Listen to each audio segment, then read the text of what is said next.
Howdy, howdy, howdy. I am a little Timmy Rose, avatar for artist, Tim Rose Bro, and this is Art World Geeks, inspired by, where I discuss a work that inspires my art practice. In this episode, we'll look at the 1970 installation, Spiral Jetty, by the artist Robert Smithson. Smithson was born in Passaic, New Jersey, United States in 1938. He is known as an influence on the land art movement that sought to take artwork out of institutions and into nature and the larger world. Spiral Jetty is built on the Great Salt Lake near Roselle Point in Utah. It is made of mud, salt crystals, and basalt rocks.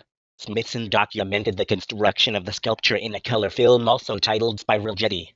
This work inspires me to think about the natural world and how my practice can work within it. Until next time, I'm Little Timmy Rose, avatar for artist, Tim Rose Bro. Subscribe to my YouTube channel and follow me on social media and the web at Art World Geek.